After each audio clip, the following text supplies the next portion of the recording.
पति का वर्ण करके पर पुरुषों से व्यभिचार करती हैं, उनकी दुर्गति होती है।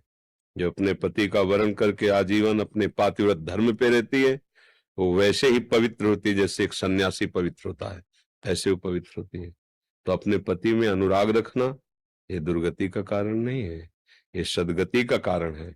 बस और भाव सुधार लीजिए कि पति में परम पति का भाव कर लीजिए कि अगर हमारे प्रभु श्री कृष्ण इसके हृदय में ना हो तो ये शरीर न चलेगा, न फिरेगा, न बोलने लायक, न देखने लायक। तो इसका मतलब हमारा जो प्यार है वो प्रभु ही स्वीकार करने के लिए इस रूप में आए हैं, और अपने पति का अनुगमन करे, उनकी आज्ञा के अनुसार चले। जैसे हम अपने आराध्य देव के सामने नम्र व्यवहार करते हैं वैसे व्यवहार करें। पति के किए हुए किसी भी कटु व्यवहार से क्षुब्ध ना हो। जैसे भक्त के प्रति वो हरे कृष्ण जप रहे और 20-22 बाजारों में मार कूड़े खाल खींची जा रही, तो भगवान से प्रश्न थोड़ी किया कि हम आपका भजन करें, आपने ऐसा दंड क्यों दिलवाया? तुम्हारी जैसी इच्छा हो। भगवान अधीन हो जाते हैं। तो ऐसे यदि पति के द्वारा किए हुए कटु व्यवहार को भी अपने आराध्य देव के द्वारा किया हुआ विधान मान करके और सहकर वैसे ही सेवा में रहती है, तो किसी को भी अधीन कर सकती है, उसमें इतनी सामर्थ्य है। महान अत्रि जी सदैव ध्यानस्थ रहते थे, अनुसुईया जी कुटिया में रहती थी। कभी ध्यान से उठे तो जल फूल फल सेवा में उपस्थित करते थे। एकमात्र वो भगवान का चिंतन, और वो करती अपने पति का चिंतन। अत्रि मुनि का मेरे भगवान मेरे पति देव हैं। ब्रह्मा विष्णु महेश उनकी परीक्षा के लिए आए, उनके पातिव्रत धर्म की परीक्षा के लिए। तो अतिथि गृहस्थी में कोई पधारे तो पूजनीय है। जिसका परिचय ना हो, बिना किसी निमंत्रण के अपने आप आ गया हो, उसे अतिथि कहते हैं।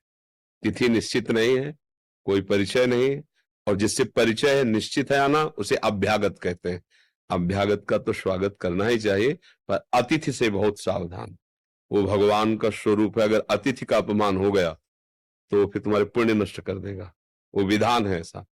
कोई भिखारी कोई भी है, राधे श्याम, अपनी सामर्थ्य नहीं तो हम हाथ जोड़ के कह देंगे आपके देने लायक नहीं, पर हम अपमान नहीं करेंगे कि ऐसे।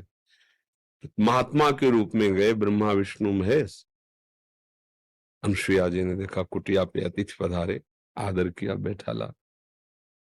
भगवान क्या सेवा करे? उनका हम तो दुग्ध पान करने आए।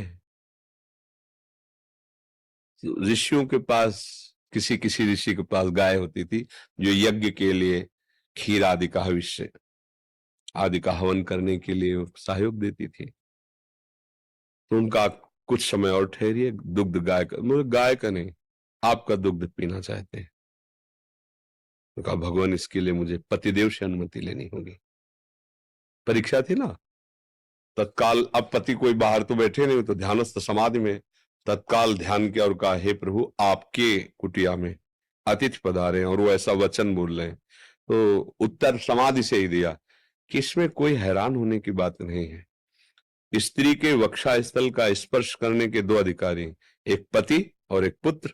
पति मैं हुआ, उन्हें पुत्र बना लो। कमंडल से जल लिया और भगवान है, और कहा मैं मन वचन कर्म से पातिव्रत धारण करते तुम 6-6 महीने के बालक बन जाओ। ब्रह्मा विष्णु महेश 6-6 महीने के बालक बन गए, गोद में दूध पिलाया, पालने में झुलाया। नारद जी ने बताया जाके लक्ष्मी जी ब्रह्माणी और भवानी को, गए तुम्हारे पति झूला में झूल रहे 6-6 महीने के बले हुए, आके प्रार्थ। पति प्रेम कोई साधारण उपासना नहीं, पर उसको समझे पति के रूप में मेरे भगवान है और एक पातिव्रत धर्म, ये तो भगवत प्राप्ति कहे तो इसमें कोई ऐसा निषेध नहीं कि पति का प्यार त्याग देना चाहिए। ऐसा नहीं, कहीं शास्त्र में नहीं लिखा। पति से अत्यंत प्यार करना चाहिए, उसके भाव में केवल भगवान रख लेना चाहिए कि मेरे प्रभु इस रूप में आए, बस काम बन गया। जब हम उनसे केवल मांस पिंड युक्त शरीर से राग करते हैं तो फिर काम नहीं बन पाता। अंदर जो चैतन्य प्रभु है उनसे हम प्यार कर ले। बहुत प्रशंसनीय बात है, बहुत प्रशंसनीय।